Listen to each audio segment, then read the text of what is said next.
Good afternoon. I'm here for the second roundtable and it starts now. Je vais parler un petit peu en français et un petit peu en anglais because I think my French is better than my English. Aujourd'hui, nous nous retrouvons sur cette deuxième table ronde pour parler des endroits, des zones de travail qui seraient favorables aux femmes en sciences. Et aujourd'hui, j'ai le plaisir d'accueillir un certain nombre d'invités, un peu plus nombreux que ce matin, pour répondre à toutes les questions sur le sujet. Tout d'abord, j'aimerais remercier Catherine Beaumont d'être parmi nous, qui est déléguée au poste de parité et de la lutte contre les discriminations à l'INRAE. Ensuite, j'aimerais remercier Jane Catherine Engla to be here. Elle est directrice exécutive de la Fondation africaine pour les femmes et la jeunesse. Et elle a également été lauréate du prix L'Oréal l'UNESCO en 2021. Merci aussi au professeur Khaled Machaka, professeur de physiologie et de biophysique à Weill Cornell Medicine aux États-Unis. Ensuite, nous avons Stéphanie Aymon, qui est vice-présidente de la vie étudiante et de la qualité de vie au travail à la Faculté des sciences de Lille. Et enfin, Marielza Oliveira, directrice de la division de l'inclusion et les politiques numériques et la transformation numérique, ici, à l'UNESCO. Et avant d'aller plus loin et de poser les premières questions, j'aimerais poser les briques de pourquoi cette table ronde et pourquoi est-ce qu'il est important de parler de ces espaces de travail favorables aux femmes en sciences. Déjà parce qu'aujourd'hui, il est nécessaire de relever les défis que pose le lieu de travail encore aujourd'hui pour les femmes et a fortiori pour les femmes en sciences. Aujourd'hui, il y a un constat comme que les femmes abandonnent plus facilement leur carrière scientifique et ce constat, il est dû à une multitude de facteurs dont on pourra reparler un peu plus longuement avec les invités. Ça peut être lié à une culture qui est souvent peu encourageante, voire même hostile pour les femmes dans certains lieux de travail, mais c'est aussi en partie dû souvent à une absence de mesures liées au cadre familial ou à la balance, à l'équilibrium entre vie privée et travail. Et malheureusement, nous allons aussi en parler, mais il y a aujourd'hui encore beaucoup de cas de harcèlement sexuel et de comportements inappropriés au sein des zones de travail liées aux femmes et à la science. Catherine, vous travaillez à l'INRAE et je sais qu'il y a des rapports de situation sur l'égalité des femmes au sein de votre institut qui sont publiés chaque année. Pourquoi pensez-vous qu'il est important de créer et de partager ces rapports ? Bonjour, donc d'abord merci d'organiser cette réunion avec l'UNESCO. Je me réjouis de cette occasion de montrer ce qui peut se faire pour l'égalité dans un cadre très large. Alors pourquoi faire des bilans de situation comparés entre femmes et hommes ? Bon, d'abord c'est quand même une obligation légale actuellement. Ensuite et surtout c'est important d'avoir des chiffres, des données factuelles, indiscutables, pour avoir des éléments de réflexion, pour mesurer ce qui peut être les avancées qu'on peut faire, pour aussi mesurer ce qu'on ne fait pas et essayer d'infléchir les actions. Et puis, c'est aussi important pour convaincre ceux qui pensent que l'égalité est en marche et que finalement, il suffit d'attendre un petit peu pour que les femmes soient de plus en plus nombreuses et que tout s'arrange. Et c'est vraiment avec ces chiffres-là qu'on peut montrer que non, les choses ne vont pas s'arranger sans action spécifique. Donc ne serait-ce que pour ça, c'est vraiment très important. Et c'est aussi très important parce que dans un monde scientifique, eh bien, les chiffres, c'est quand même nos références. Et je pense que quand on parle de femmes et de sciences, c'est aussi important d'utiliser une démarche quasi scientifique pour appuyer nos démarches. Donc de partir de données chiffrées, de poser des hypothèses et de vérifier si ces hypothèses, elles fonctionnent. Merci beaucoup. Effectivement, c'est une obligation légale, mais ça reste première brique pour parler d'égalité. Ce à quoi, du coup, je vais pouvoir continuer à vous poser cette seconde question. Pouvez-vous mettre en évidence certaines conclusions positives de ces rapports au fil des ans concernant la parité homme-femme au sein de l'INRAE et quels sont les principaux défis qui persistent au fil du temps ? Alors effectivement, les chiffres, ils ont permis de montrer les faits. Alors les faits le plus spectaculaire, c'est sur les pourcentages de femmes dans ce qu'on appelle dans notre jargon les directeurs de recherche de classe exceptionnelle, c'est-à-dire le plus haut niveau. Alors forcément, il n'y avait pas des effectifs non plus très forts, ni dans l'absolu, ni en femmes. Donc là, les possibilités de progression étaient plus fortes, puisque aussi sur un plus petit nombre, quand on nomme quelques femmes, ben, ça se voit. Donc là, on a vraiment augmenté de façon assez spectaculaire en quelques années. On est passé d'un chiffre particulièrement bas après des départs à la retraite de 6%, on est passé à 35%, donc ça va assez vite, hein, mais ça montre aussi que oui, une action volontariste, c'est efficace et qu'il faut le prolonger. Après, il reste toujours des choses à faire, hein, c'est évident, on voit un écart de salaire. On est un des organismes, l'organisme le plus proche de la parité. Pour autant, il subsiste des écarts de salaire. Et là aussi, on peut les mesurer et on peut comprendre d'où ça vient.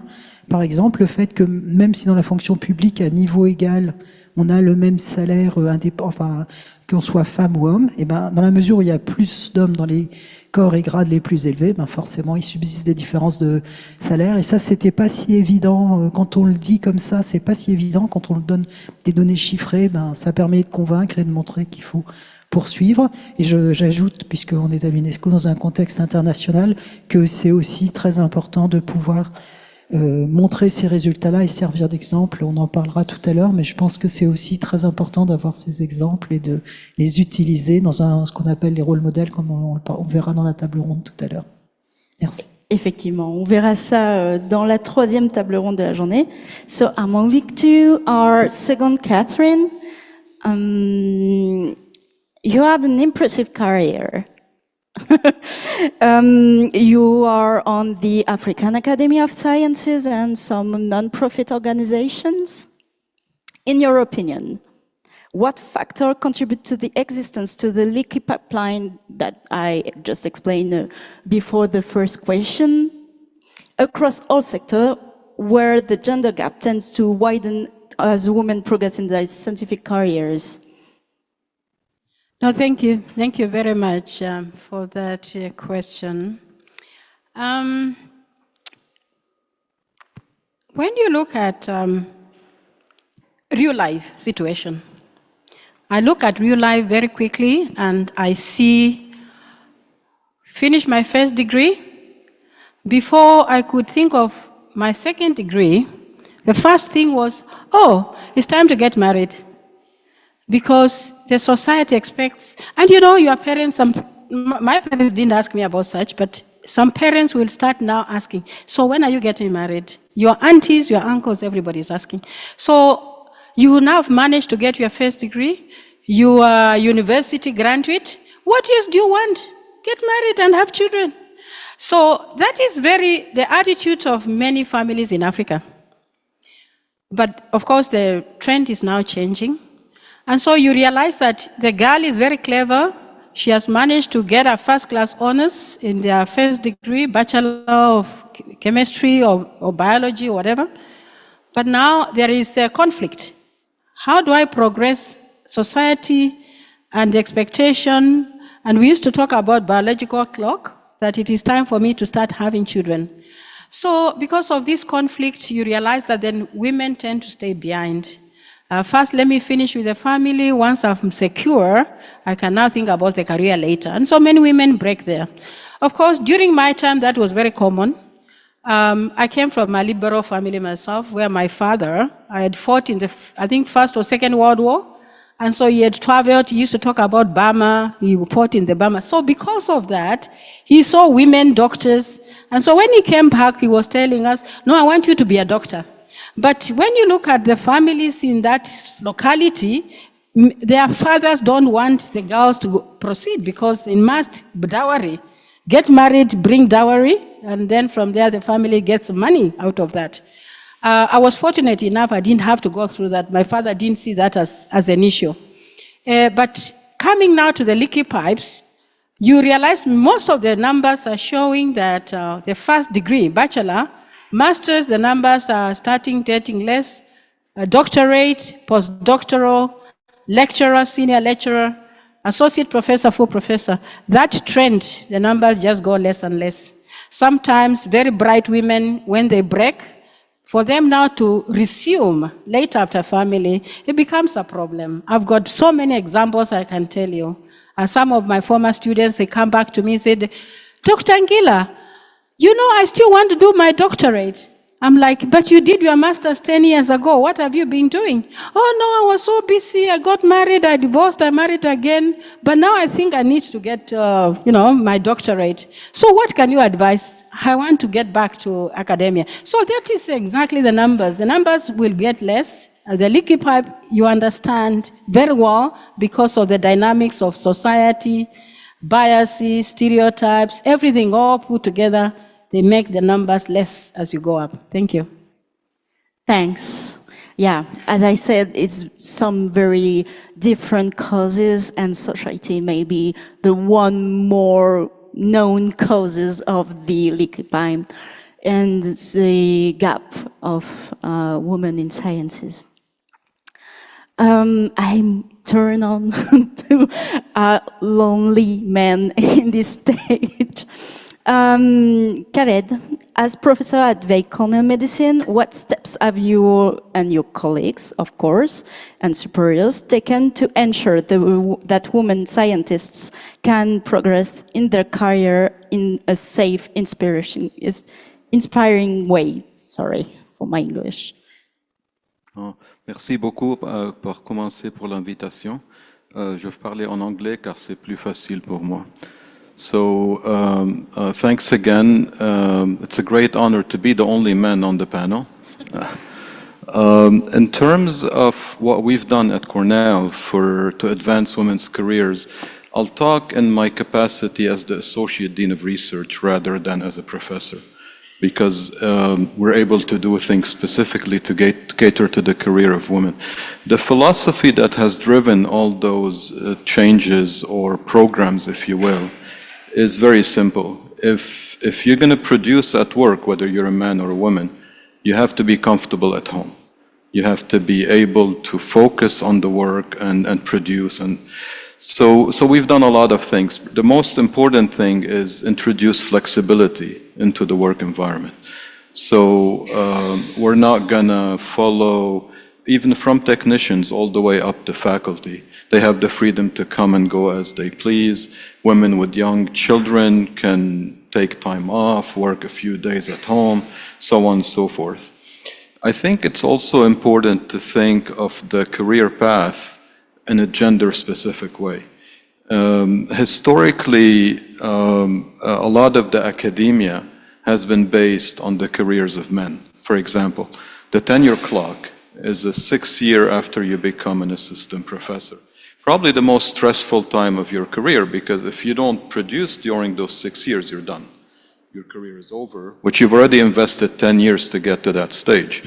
It doesn't work for women with young families. So we've instituted programs where that's flexible.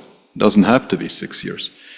And in retrospect, looking back at those programs, they have paid off because we've had many women who have joined the programs, had families, and continued with their career in a different timeline, right? So I think all these things have to stay in mind.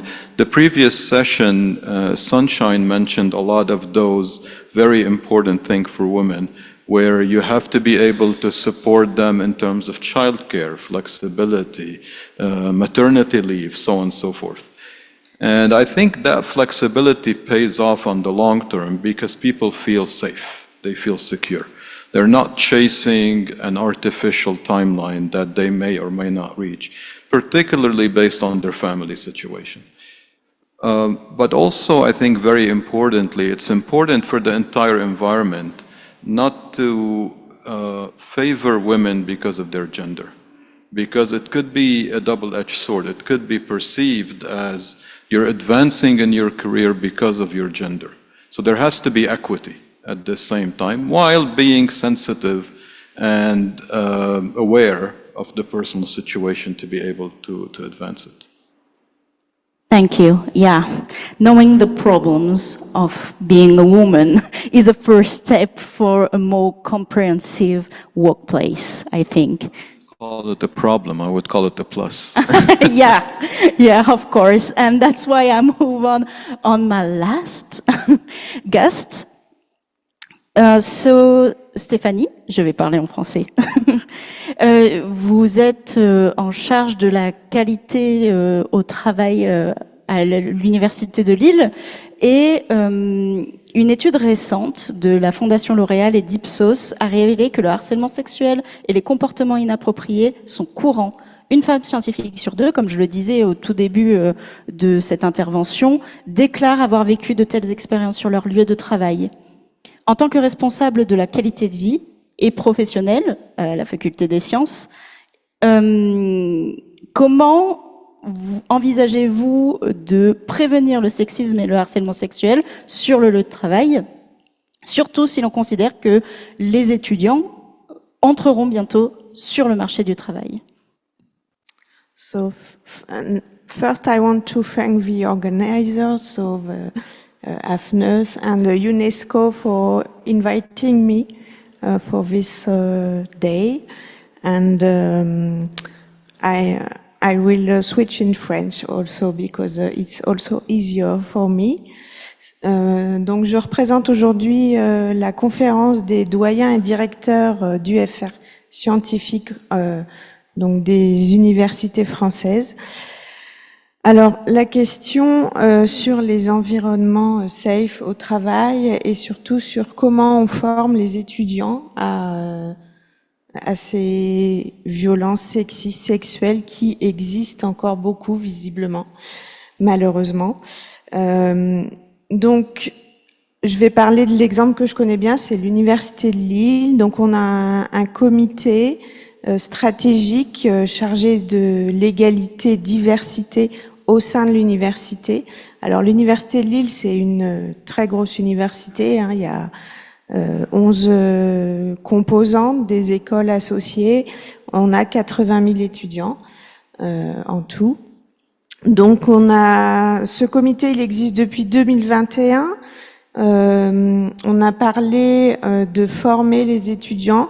Donc en 2022, il y a eu des formations facultatives proposées à l'ensemble des étudiants. C'était une journée, donc une matinée de formation sur les VSS. Qu'est-ce qu'une VSS? Qu'est-ce que le harcèlement sexuel? Quelle est la différence avec une agression sexuelle, le viol? Que risquent les personnes qui commettent ces actes? Donc ça, c'est toute la matinée, et l'après-midi, il y a des psychologues qui interviennent et aussi une compagnie de théâtre qui met en scène certaines situations. Alors, ces formations, elles étaient sur volontariat, donc bien évidemment, je pense que les futurs agresseurs ne viennent pas. Elles ont quand même été rendues obligatoires pour tous les étudiants des associations, pour avoir l'agrément de l'association au sein de l'université et avoir le droit d'organiser des événements. Ils devaient suivre ces formations. Donc ça, je pense que c'était un plus parce que on les formait aussi à comment veiller à ce qu'il n'y ait pas de violence sexiste, sexuelle au moment des soirées, par exemple. Comment les former, comment intervenir en cas de violence sexiste et sexuelle. Et cette année, donc à la rentrée, l'université a décidé de former l'ensemble des étudiants de première année. Donc plus de 10 000 étudiants. Alors forcément, c'était plus rapide, 2-3 heures, ils ont eu 2-3 heures. Mais pareil, sur qu'est-ce qu'une violence sexiste, sexuelle. Une blague sexiste à répétition, c'est pas drôle, et c'est du harcèlement sexuel. Et je pense que c'est très important de former l'ensemble des étudiants de première année parce qu'effectivement, dans quelques années, ils seront tous dans des entreprises, d'abord en stage dans les entreprises. Donc, on espère qu'il y aura moins de harcèlement. Merci beaucoup. And as we saw during the first roundtable, the new generation is very connected, and that's why I have to ask some questions to Maëlza. You're working on digital policies and transformation. How do you think the digitalization of workplace environment can impact the careers of women scientists? Thank you very much for this important question, and thank you also for putting together this fantastic panel. I'm going to speak a bit of in terms of my own experience as a part cognitive scientist. My PhD is half in business, half in cognitive science, which is a strange combination, but makes sense to me. And the experiences I had in my life. You start with.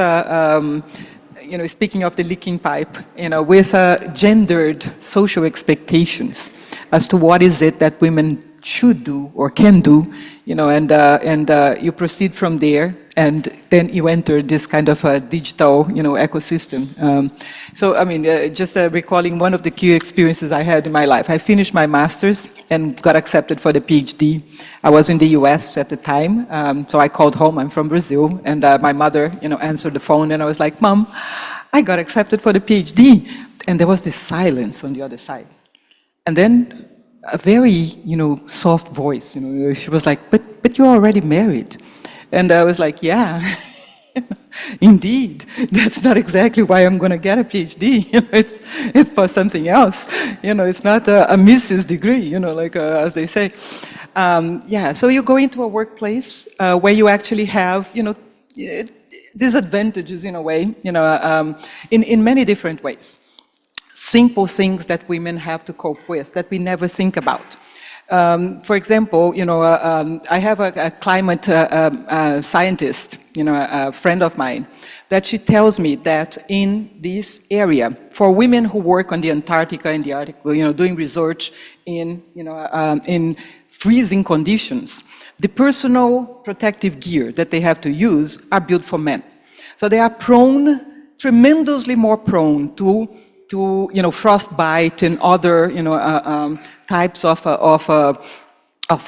work-related injuries, simply because, and I'm going to be, sorry for the image, but they have to take the entire gear off to go to the bathroom, when men actually just have to open a flap. Things like that. So they are exposed to the cold, tremendously. And the same thing happens with all kinds of different tools. The digital environment is not different. You have different types of expectations, for women.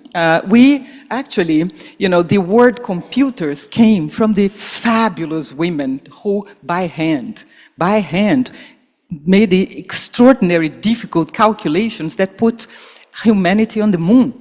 And then these women computers, as this job became more important, more relevant, they were replaced by men.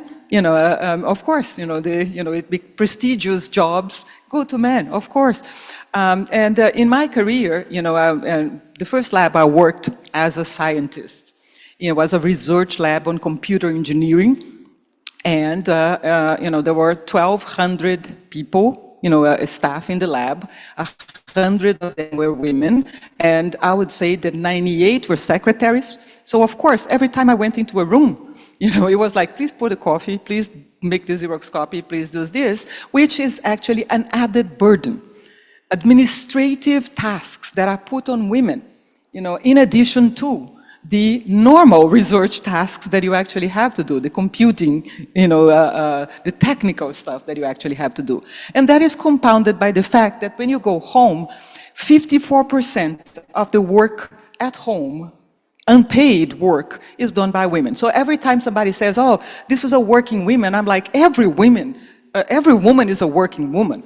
Some of them get paid for it, and that's the difference. Because 28% of actually the work at home is done by men, and the rest of it is done by, children, chores, and, help that you hire, and things like that. But 54%, so that adds 10 more hours per week to the workload that we actually have to carry.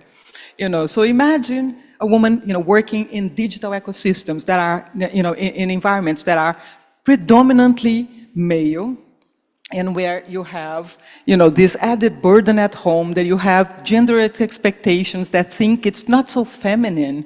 It's not like, wow, really, are you a bra burning kind of feminist, because we are working on these male fields? No, I mean, excuse me, all you need for this male field is a brain.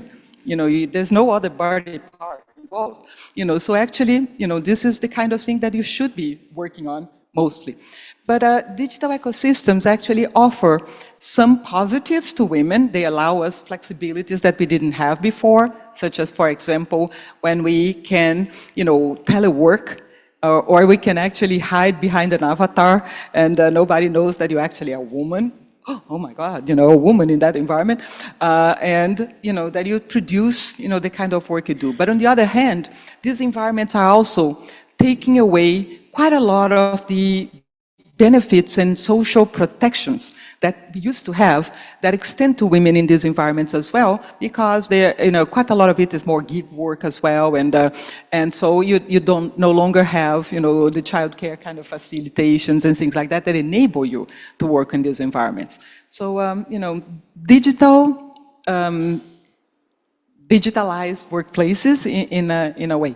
I mean, we don't really know so much what the impacts overall are. But what we know is that if we don't enable diversity in these environments, which are entirely, premised in innovation, and there is no innovation if everybody you put is the same mindset. The white male engineer that actually, that doesn't know anything about how women use the systems or what are the needs that they have for the system, there is no innovation going on. The same mindset doesn't allow it. Diversity is at the core of innovation. And so, for these types of ecosystems, you need many, many more women, particularly women of specific backgrounds. Black women, indigenous women, rural women, women with disabilities and so on, to actually make these environments diverse and innovate. So, yeah, thank you. I mean, sorry, I have to climb on my, soapbox every time about this because this is a favorite topic for me. Thanks. Thank you. I recognize myself with the avatar story. Yeah, and you talk about the equality work, and that's why I have a question for our first speaker. Catherine, au vu de ce qui vient d'être dit et de cette parité entre les hommes et les femmes dont vous avez parlé au début, quelles initiatives et politiques réussies au sein de l'INRAE, au sein de votre institut, ont été récemment mises en œuvre pour atteindre cette parité homme-femme dont on rêve tant dans beaucoup de métiers et dans beaucoup d'instituts? Alors la première chose déjà, c'est que je pense que c'est important d'avoir une action globale. Faire une action au coup pour certaines situations, par exemple vouloir redresser, arriver à une égalité sur les classes les plus élevées, c'est pas suffisant. Il faut une action très large, et ça, je pense que c'est quelque chose d'important. Et je pense aussi, ce qui est important, c'est de partager les valeurs. Alors pour partager ces valeurs, qui sont, pour l'exemple, pour ce qui est d'égalité, diversité, quelque chose de très fort dans mon organisme, donc il y a un institut de recherche pour l'agriculture, l'alimentation et l'environnement. Il faut donc un travail, une politique portée au plus haut, c'est important, c'est forcément quelque chose qui doit être impulsé par la direction, puisqu'il faut des moyens aussi, il faut des convictions, il faut des moyens. Ensuite, il y a une réflexion, comme on l'a déjà dit, sur des chiffres. C'est vraiment important d'avoir cette base scientifique, de voir qu'est-ce qui se passe, décrire la situation et moduler les actions en fonction des résultats. Après, il y a toute une série d'actions. Il y a des actions de sensibilisation, on l'a déjà dit, aux stéréotypes, aux biais inconscients, des actions aussi de formation sur comment faire pour mieux recruter, ce qui suffit pas de dire qu'il faut être conscient des stéréotypes et des biais inconscients. Il faut aussi trouver des méthodes pour s'en abstraire, et donc ça implique aussi des formations. Donc ça, c'est des choses qui se déploient aux différents niveaux de la ligne hiérarchique. Après, Il y a des actions aussi pour la communication, essayer d'avoir une communication large et d'éviter effectivement de privilégier par exemple les hommes, ce qui est quand même quelque chose, si on fait pas attention, on arrive assez vite à avoir bien plus de présentation d'hommes que de femmes. Donc ça c'est par exemple quelque chose auquel on prend soin, mais on prend aussi soin des autres critères de discrimination, parce que c'est une logique inclusive de réfléchir, de s'ouvrir à l'autre pour être le plus égal possible. Et puis ensuite, il y a aussi des actions de lutte contre les violences sexuelles et sexistes. On en a parlé tout à l'heure, Stéphanie en a parlé. Oui, c'est important dans tout organisme, et c'est sûr qu'il faut former les gens, que certains se rendent compte que des astuces, que ce qui paraissait de l'humour il y a quelques années, ben ça passe plus pour de l'humour. Et ça, c'est vraiment important aussi, parce que il y a beaucoup dans ces situations des gens qui, finalement, il y a ceux qui sont vraiment nuisibles, mais il y a aussi des personnes qui sont maladroites, et quand on diminue le niveau le risque, eh bien, on réduit aussi le risque d'atteinte grave. Donc ça, c'est vraiment un point important. Après aussi, une des choses qui sont importantes, c'est le partenariat. Donc pour nous, c'est important d'enclencher des choses, d'avoir des assises larges, comme ce qu'on fait en recherche. Et par exemple, une journée comme ça aujourd'hui, pour nous, c'est vraiment important, parce que c'est aussi l'occasion de communiquer plus largement, de pouvoir amplifier notre action. Et donc là encore, je suis bien contente d'être ici parmi vous pour ce point, parce que je pense que c'est quelque chose de vraiment très efficace.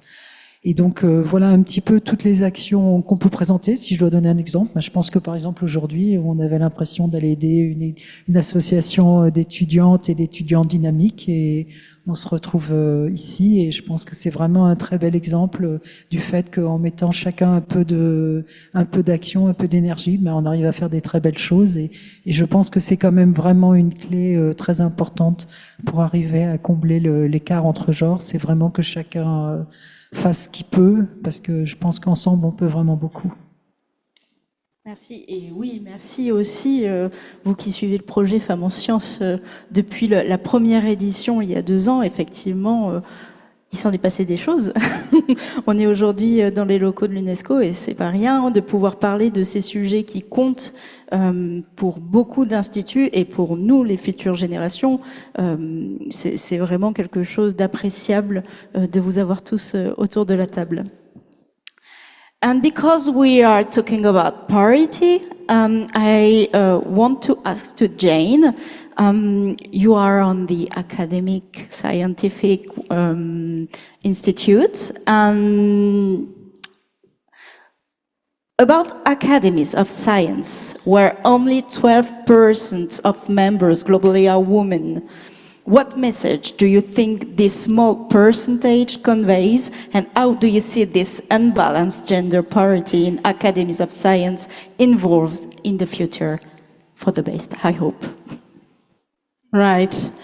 You are very correct. Having worked at the African Academy of Sciences, I used to feel guilty every time I see the numbers when we do the election to elect new fellows, and you count the percent. I was very good in doing the statistics. First thing is to find out how many women are being elected this year. And so then one time I challenged the council, because the decisions are usually these are policy based, and the council has to make decisions. And I said, why don't we do the same as we do for the World Academy of Sciences? I also sit in the World Academy of Sciences, members of Advisory Committee for Chemical Sciences. And this year was the chair, last year was the chair, and so I have to compute all the numbers and all that. But one of the criteria, quite a number of criteria, but one of the most important criteria for the World Academy of Sciences is gender balance. Gender balance is very important. No wonder the World Academy of Sciences is actually an agent of UNESCO. And so therefore you can now see the reason why they are very particular about gender balance. Yes, that is very true, but if you look at, let me start with the World Academy of Sciences. They give you a percentage and say, no matter what you do, from the list of candidates that we are going to elect, you must make sure that women are not less than 30%, global south, least developed countries, you must make sure that in science and technology, you must make sure numbers are like this. So they give you criteria. And if you give them numbers, if you give them a report that does not confirm, they tell you, no, sorry, Catherine, you must go back again. Can you see where you can balance the numbers? So I like that about the World Academy of Sciences, because this year, and I think almost in all years, women are never less than 40%. This year it was 40%. The ones who were announced last year, it was 40%. I was happy, even more happy, when I looked at the African Academy of Sciences in January when we did the computations, because we finished now voting for the new fellows of we were behind, so 2022. And when I calculated the statistics, I saw women are 48%. I said, what? I was very excited. I said, for the first time, for a very long time, I see the African Academy of Sciences, numbers of women are going up. But it is about policy. Who is at the leadership, particularly at the council level, because that is where decisions are made. So when I looked at the reasons, I have got my own suggestions. What are the reasons? I looked, we've got a new president, the first woman president in the African Academy of Sciences, after almost 7 years. 37-something years. We've never had a woman president. I was the first woman to be an acting executive director in 2020. For 35 years, they never, put a woman executive director. I was the first one. And so when I look at today, last year and today, last year and this year, I see we have a woman president and a woman executive director, such that the recommendation of an executive director will go to the council and the president will have to sensitize the council members to say, we must change this. So I'm very, very happy about that. I was also looking at the South Africa, I'm also a member of the South Africa Academy of Sciences, and I looked at the numbers, I saw, okay, this year, that was last year that is, the elections gave them about 42% women. So you can see the numbers, because the numbers that you have given me, the stats are very low. Yes, for a very long time in the African Academy of Science, it was 14, 15, less than 20%. But now I'm happy to see numbers are changing. But you can also understand why we have got few women fellows. It all is linked to the leaky pipes. Because if the leaky pipe continues to leak, and as we go up, we find less women full professors. Obviously, for you to be an African Academy of Sciences or World Academy of Sciences or South Africa or Kenya Chemical, you have to have the research output. That is very, very important. Research output is very important. Students are supervised and so forth and so on. But how do you get to that level when in the first place you are disadvantaged because you took 10 years gap to have the first child, second child, third child, and by the time they grow, you are being left behind. If you are still very passionate about academia, you come back. But by that time, it is getting late. And so therefore, you kind of cannot make the level expected for you to be elected a fellow of the African Academy of Sciences. They are all interconnected. Thank you. Yeah, thank you. And it's very impressive. I have to say it's very impressive. And we talk about parity, we talk about, we bring some hope on this stage with the two precedent speakers. And I want to ask a question to the only male here, because you have to work with women. And I ask myself and ask you, how do you believe fostering collaborative research environments that reward teamwork and address social needs can help close the gender gap in science? Maybe just a couple of quick points before I answer the question. Based on the discussion that happened before, I think this kind of meeting and what the UNESCO and L'Oréal are doing is critical to advance the cause of gender equity in sciences, especially with the L'Oréal UNESCO for Women in Science program and all of that. But what's very clear to me from the discussion now is ultimately real change has to happen at the local level. Because every place, every culture, every institution, every country has its own cultural background, has its own nuances that need to be addressed. So I think what we could do collectively, broadly, is instill in people the need for equity and let them then do the nitty-gritty work and figure out the details on how to do it. And a very important point there, that change has to be driven by women, because top-down approaches don't work. You know, a leader of an institution, especially if it's a man, would think this is the right thing to do, and they institute a long program that takes 6 years to implement, only to find it's not serving the needs of the people it was designed for, right? So I think, and it's a responsibility of the institution to allow women to be vocal, to say, what do you need? You know, what are the things that are important to you? Because again, that will be very nuanced and very different based on the institution. Back to your question, I think collaborative research is critical. In the biological sciences, not in the context of gender equity, but everybody is moving toward collaborative research, because the bar now is very high to get publication of good caliber and so on. So we're all moving in that direction, and it's healthy and it's needed, and I think it could advance the career of both men and women. But I'll go back to the first point I mentioned. Women has to be very careful when they engage in collaborative research, especially if it's with a male colleague. Because of the cultural biases and perceptions, people immediately, and we've seen it, I've sat on many committees where it's always the same thing. If the collaborative team is a man and a woman, people assume immediately, you know, the woman is in the, you know, kind of back seat and the man is leading the research, which may not be the case. So as a woman scientist, be very careful. If you're going to engage in collaborative research, do it on your own terms and make sure it's very clear you're a co-leader or you're the leader. Otherwise, it could do the opposite.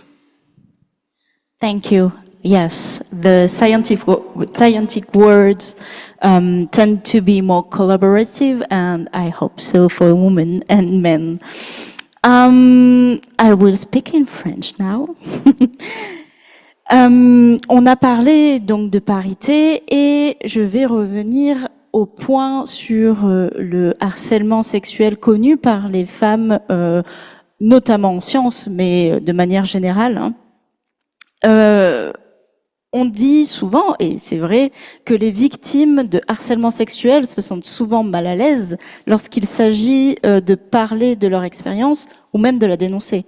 Et a fortiori, lorsqu'il y a des intérêts au sein de la sphère du travail, au sein du lieu de travail, avec peut-être même des liens avec la hiérarchie, quel message aujourd'hui souhaiteriez-vous transmettre aux femmes qui pensent qu'elles ne peuvent pas partager leur expérience?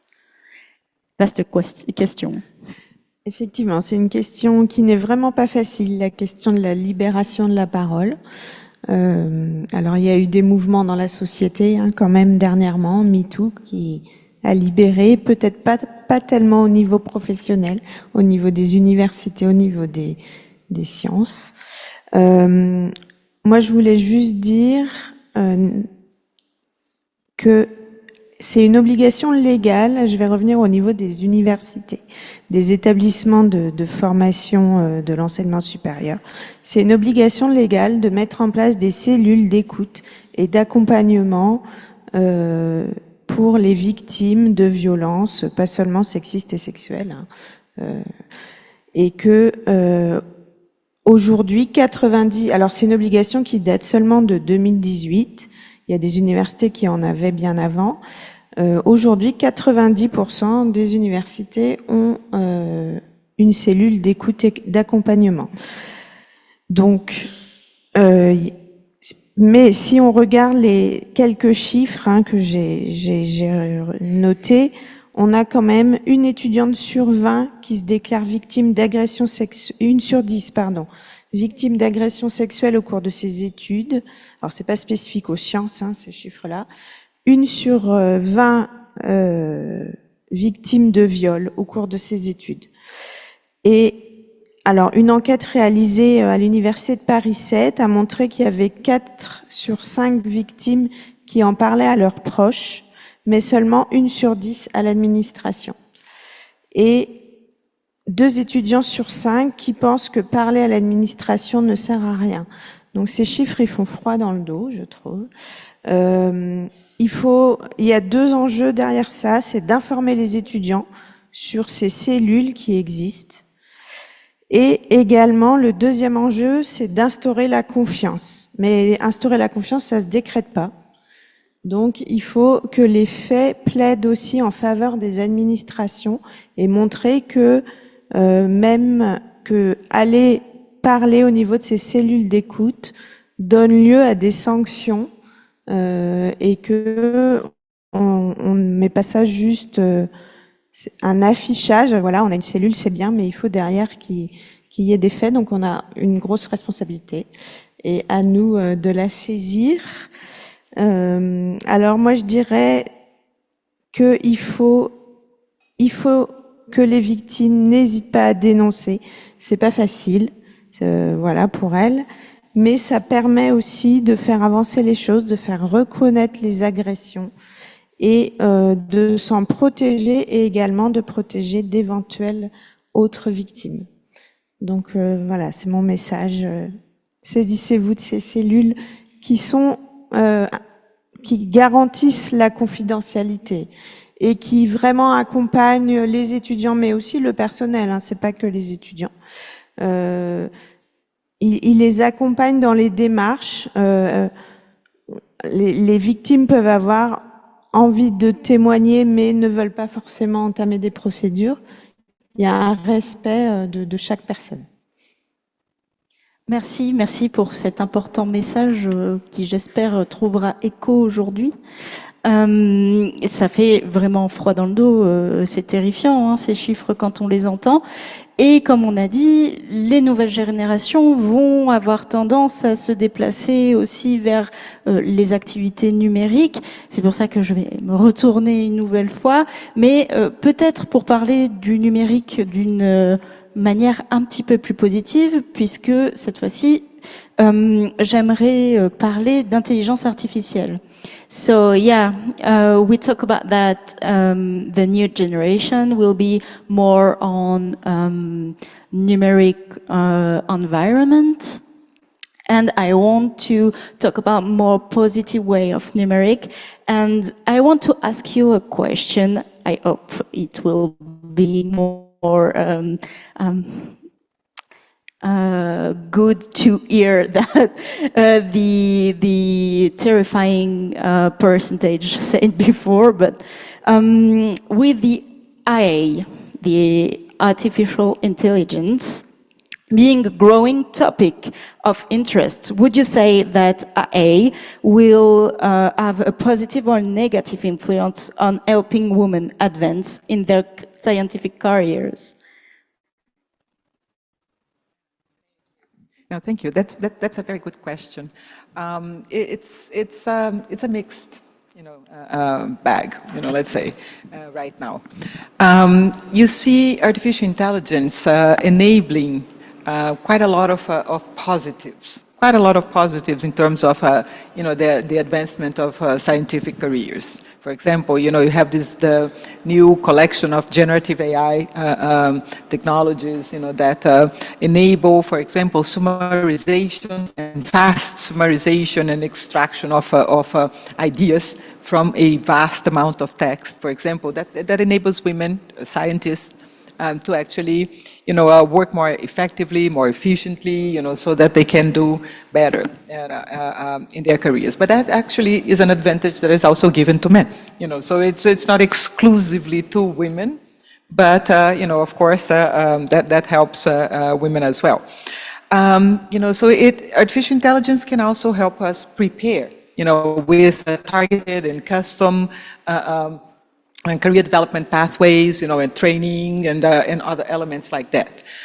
So, it's been used for this kind of mechanism as well. But on the other hand, it also has, a lot of embedded biases that have appeared in algorithms throughout the life cycle of a woman's career. And those are biases, they are really detrimental sometimes, well, in many times. Just for example, recruiting HR, human resources recruitment algorithms. Many times they are fed, with CVs of past candidates as well as the selected candidate profile. And therefore, because in high-tech careers, these selected individuals tended to be men, algorithms trained on these CVs, they actually learn that being male is a wonderful thing, for the career, and then they tend to select, male candidates simply because they're male, not because that they actually have better profiles than the women who are candidates. So you have biased recruitment algorithms. But so if you are aware of those things, then you can actually combat them. And they're starting to appear quite fantastic tools to exactly, look at this and expose this kind of things. For example, Sasha Lucioni, she's a machine learner, in Hugging Face. She has developed a fabulous tool that exposes biases in generative AI data sets and actually enables us to then go back and work on those algorithms so that they can actually, these data sets, so that the future technology generated for that, on the basis of those algorithms, on those data sets, they can actually be less biased and be more, women inclusive, gender inclusive in general. So, women are actually using these tools for good, for improving the life of women, so AI technologies are helping women to help other women, to do that. So it's a fabulous thing. But on the other hand, you also still have quite a lot of these tools doing women disfavors. Like, for example, I have a friend who is a data scientist who was applying for a job. She's Filipino, so she's, short and she's thin and has black hair and brown eyes, and she passed her picture, the picture that she wanted to post on a social media, a LinkedIn platform to, for potential recruiters. She passed it to one of those algorithms that improves the quality of the pictures. Turned out that the picture on the other side, she was big-breasted and blue-eyed, and she was like, well, that's not me, exactly, So these kinds of tools, that go and still think that a woman, a good-looking woman, a good-looking woman's face is actually thin and going, like and naked, most of the time these algorithms take our clothes off, or leave us, with big, a lot of exposed skin. For example, these are not the kinds of tools that help us in our careers. But women are working on those things too. And there are quite a lot of men are actually working on those things in this kind of system to improve them. So, AI is actually helping women to help other women to have better access to working environments, because we are seeing the biases that exist. They are being exposed so incredibly, starkly in front of us that they're being uncovered and presented to us in this way. So we actually go back and fix them a little bit, So that's one of the things. Also, one other great use of artificial intelligence is that the pairing or the use of artificial intelligence algorithms to find mentorship pairings for women who are developing their careers, starting their careers, to actually find potential matches, or women who have gone through the kinds of careers they aspire to go through, and then use these algorithms to find, people who can give them advice and help them, improve the quality of their career development processes. So that's another fantastic use that is being, put through, that AI is helping women to advance. So there are positives, there are negatives, but there are also positives, and and these positives give us such hope that in the future this auditorium will have not only 11 men, but more than that, present here as well. So thanks. Thank you. Because we talk about the sexual harassment just earlier, yeah, I want to discuss with you more specifically about sexism and sexual harassment. How might the current digital age influence different forms of harassment in the workplace, and what measures can be put in place to safeguard against harassment, which is an echo of what Stephanie just said before you. Oh, wow. That's a bad one, indeed. Raise your hand if you're a woman who never been groped in the workplace, or never heard a bad joke in the workplace, or never been exposed to, some type of, uncomfortable situation in the workplace, or in school. Raise your hand if you've never experienced that.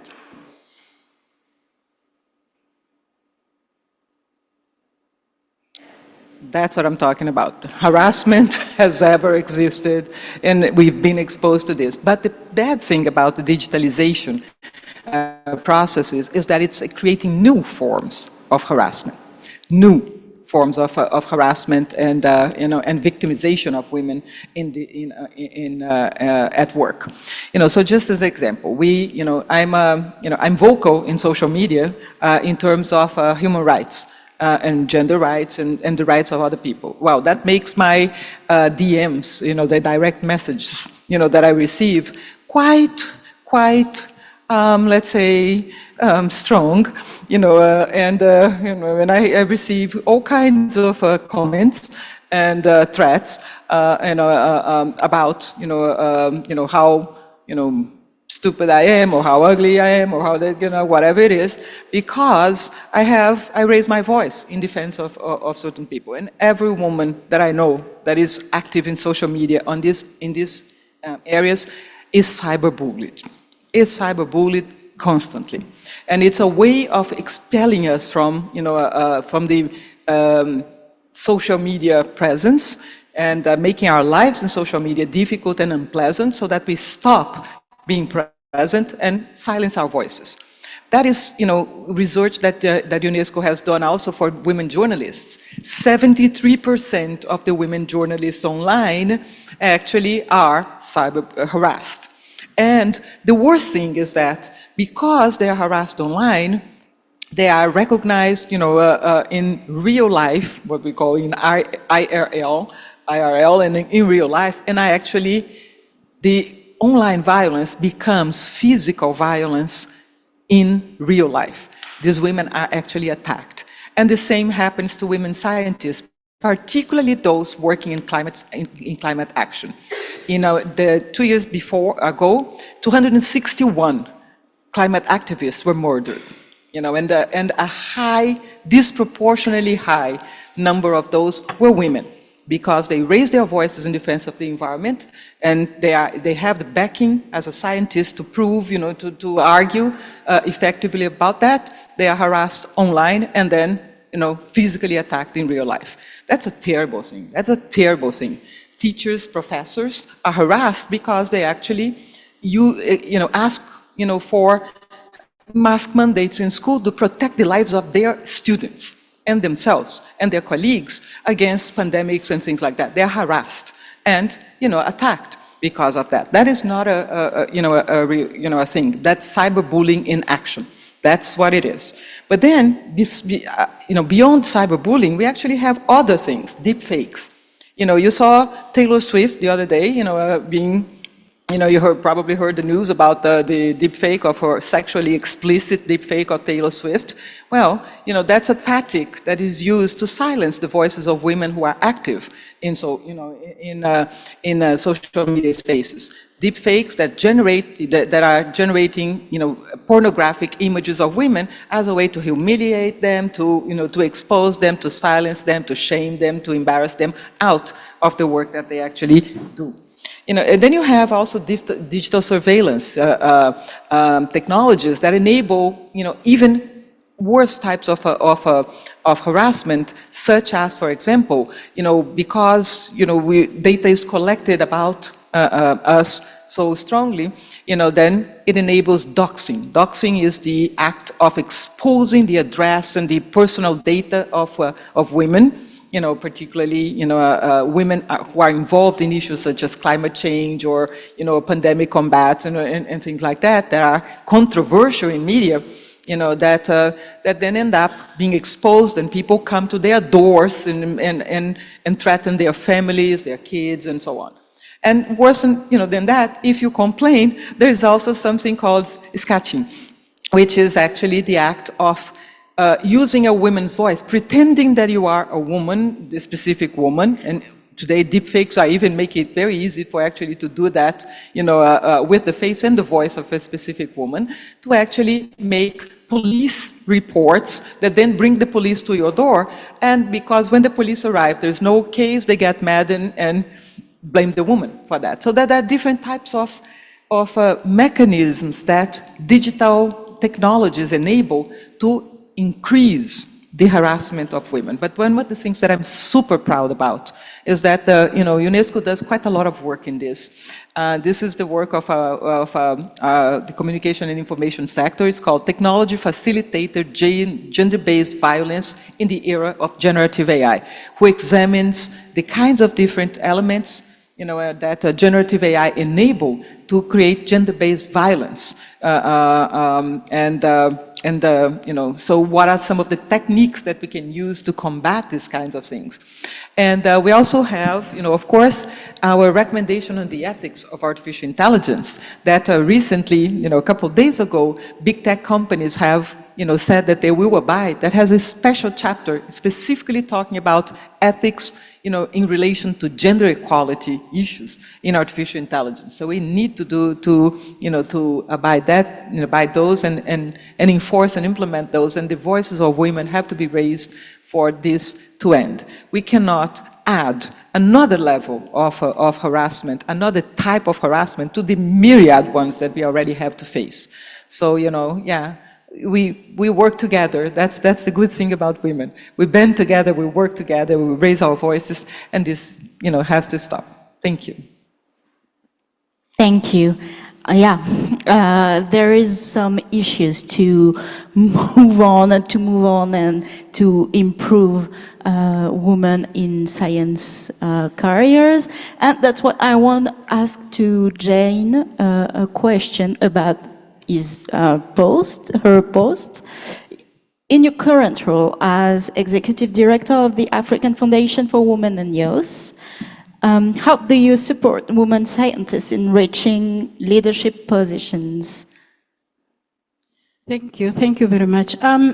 So the African Foundation for Women in Education, Science, Technology and Innovation is a foundation that somehow came as a result of a number of things. One of them is that I felt very privileged to have gotten an award in 2016 in South Africa as distinguished women in physical sciences.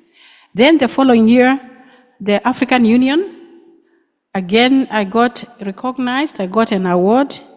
Later, 2021, I got the L'Oreal UNESCO Award for Africa and the Middle East. Then I said, hey, am I that intelligent compared to all the people that I know? And the answer was no. I happened to be in the right place at the right time, but most important, on a platform or in a forum that I was picked. So how many women got those opportunities? And I said, very few women get that opportunity, because if you are not in a position to be recognized, and you are not in a position whereby you are elevated, then you stay there with your ideas and with your achievements, and nobody will ever know you exist. Exposure is very, very important. But the second reason why we created the foundation was in 2017 and later 2020 at the UNESCO office in Nairobi, in Kenya. Was inviting many women who are in different careers. And during that time, I think the director was Anne Therese. But then there was another person who was very passionate about gender, women, girls in science, called Dr. Alice Ochanda. Alice was working at UNESCO in Nairobi, and then later I think she was transferred to Paris. Now, when Alice was in Nairobi, particularly 2020 in particular, because during the COVID, she created a group of women in different careers. Women physicists, chemists, biology, marine, pilot, all sorts of, different careers. And she said, can we come together? Because during COVID, many girls were not, we had statistics in Nairobi, in Kenya, that girls are becoming pregnant in school. And so the question is, how do we help this? So we created that group to be speaking on radios and television so that we can influence the girl at home so that she knows that learning and, it continues. But it went further beyond that. It was also, we used to call it STEM UNESCO mentors. These are the women in different careers, so to speak. So later on, I said, listen, after Alice left, there was more or less like a vacuum, but then she actually she mentored somebody else to take over when she left. Faith, Professor Faith. So Faith took and continued, and she has created more groups of people. Then one time I spoke with Faith, I said, we've been operating on ad hoc, but the Kenya National Commission really supports that, women in science particularly. Every other month they will call us to go to different schools. Let me come back now to the foundation, because I'm trying to build how the foundation came to be and who supports it. So this group of women in STEM, so to speak, mentors, I said we need to have an institutional kind of platform where we can be able to do beyond talking to the schools. Why don't we think about maybe creating a forum? We partner with the Ministry of Education so that we can recognize. We can offer mentorship on platforms, creating websites, and so forth and so on. And so that is how the foundation sprang and is being supported by all these people. But historically, you can see where it came from. So about 4 things that we do. It is mentorship, very, very important in high schools. And now we have also included in boys' schools, because we realized if you give the information and message to girls only, the boys, they didn't hear the message, and so something will change, but not that much. So if you include both boys and girls, there's going to be a change. All right, so now we are increasing boys also, including boys also. Another one is role modeling. Working in South Africa for the last so many years, I realized that role models are very important, in that you want to aspire to be Catherine, you want to aspire to be Mary, because you know Mary's background. Oh, I know her, Mary. She comes from my village. How did she become where she is? Oh, okay, I can also do like Mary. So role modeling is very, very important. And so what we decided to do is let's create a profile, database of profiles of different women in different careers who have made it to the top. And we can produce these books in conjunction with the Ministry of Education, and we distribute this book. We haven't started doing this because the conversation has started. Another aspect, I talked about recognition awards. In South Africa, again, where I spent most of my research time, it was, they recognize girls who are doing very well. They recognize, women, established women in research and all that. And it's annual activity. They do that. National events, they do that. So you become so sensitized that it is very important. And also the girls, as they grow up, they want to see on the television, they are seeing the women who are doing so well, and so they get aspired. So that is something that I've borrowed from my experience in South Africa, and also, L'Oreal UNESCO, as you know. Another aspect is research, communication, marketing, being a lot of presence on the social media, because I realized that is how the young people are also getting very motivated on social media. Create a presence and awareness. Sometimes they advertise L'Oreal UNESCO, Sub-Saharan Africa, young talents, but some people don't see it.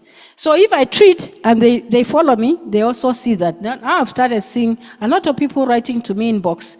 Oh, can I know how to, to apply for the L'Oreal UNESCO Young Talents in Sub-Saharan Africa?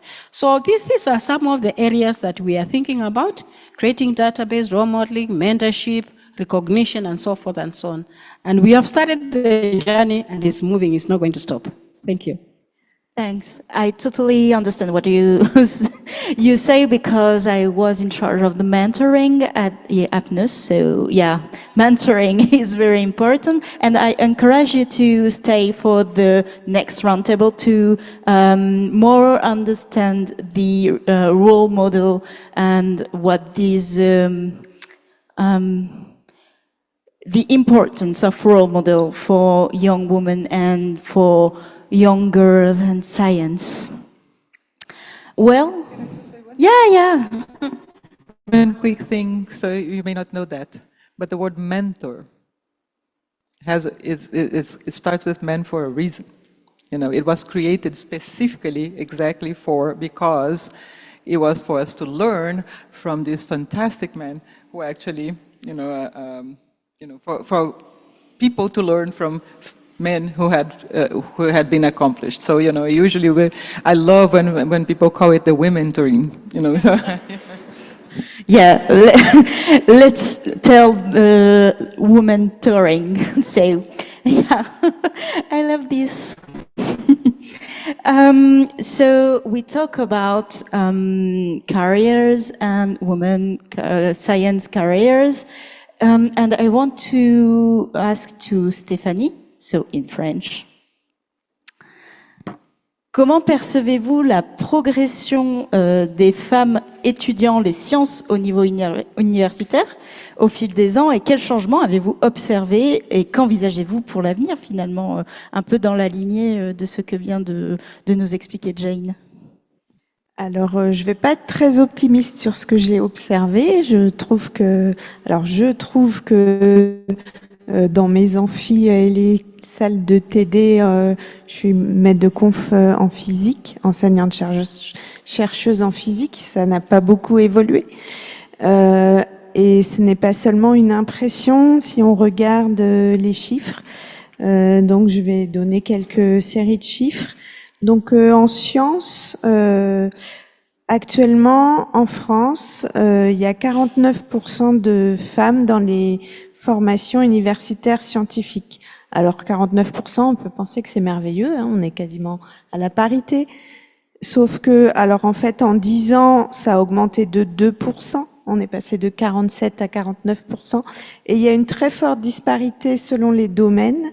Donc, en sciences de la vie et de la terre, dans les secteurs santé, on a 2/3 de femmes, mais alors dans les autres domaines, donc ce qui est appelé sciences fondamentales et applications, on est seulement à 30% de femmes.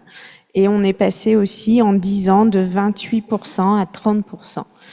Dans les écoles d'ingénieurs, c'est la même chose. En 10 ans, on est passé de 27% en 2021 à 29%, 27% en 2010 à 29% en 2021. Alors, il y avait eu une augmentation assez importante dans les écoles d'ingénieurs. En l'an 2000, il y avait 22% de femmes et on est passé en 2010 à 27%. Donc on s'était dit, on est sur la bonne voie, mais là, je ne sais pas à quoi c'est dû, on observe un ralentissement. C'est la même chose au niveau des doctorants, hein, sauf en biologie, médecine, santé. On a toujours les mêmes proportions de femmes en physique. En 10 ans, on est passé de 28 à 29%. Ça a diminué en mathématiques. On est passé de 29 à 21% en 10 ans. Donc c'est assez inquiétant. C'est encore plus inquiétant avec la mise en place du nouveau baccalauréat. On a une forte diminution du nombre de filles qui choisissent de faire des sciences. Donc on a une diminution de 28% entre 2019, l'ancienne version, le bac S, et le nouveau bac. Et si on regarde au niveau de la spécialité mathématique, on a une diminution de 61% du nombre de filles qui ont choisi les maths. Donc c'est affolant. Alors, les journées comme aujourd'hui, elles remontent le moral. On se dit qu'on peut continuer à mettre en place des choses, renforcer. Pour peut-être finir sur une note optimiste, j'ai entendu hier matin une étude faite par la DRES, donc la Direction de la Recherche, des Études, de l'Évaluation et des Statistiques, donc qui indique que 90% des Français interrogés pensent que les filles ont autant l'esprit scientifique que les garçons. Et donc ça m'a reboosté hier matin. Je pense que on a beaucoup parlé d'éduquer les petites filles, d'éduquer les petits garçons. Et je pense que si les familles pensent que les filles ont autant l'esprit scientifique que les garçons, là, on va pouvoir changer les choses. Merci beaucoup. Et oui, effectivement, hein, même moi, en tant que doctorante en paléontologie, on se bat encore pour faire comprendre que les dinosaures, ce n'est pas que pour les petits garçons et que les petites filles aussi ont le droit d'aimer les dinosaures. And as we are talking about what we can do to improve the women and their career in science and all the things that can be used to help women in science, I want to ask to Khaled a question about something you just told before, is the For Women in Science Prize for L'Oréal UNESCO. And you are a jury member of this prize. So as a jury, how do you perceive the paths laureates have taken to reach their leadership positions? And do they share common qualities? Yeah, thank you for that question. It's probably been one of my favorite committees I've served on over the past decade. Talking about all the issues all day we're talking about, sitting on that committee, gender equity is not an issue. You don't think it's a problem at all. Because all these women have reached the pinnacle of science and they could compete with any man in any field, anytime. We've had, in my time on the committee, we've had 3 Nobel laureates who had won the L'Oréal award before, and I think total 4, I can't remember, 4 total. Every one of the laureates have a compelling life story that's really very impressive at so many levels. I think L'Oréal UNESCO had done something very impressive by allowing women to compete on a per continent basis and not only based on the science purely. So the biggest driver in the prize is the scientific accomplishments. And like I said, all these women are stars, you know, by any standards. But I think they do share common features. Their intellect is impressive. Their work ethics, their ability to produce under any environment. And I can tell you story after story about how each one of these laureates had to overcome hardship to make it.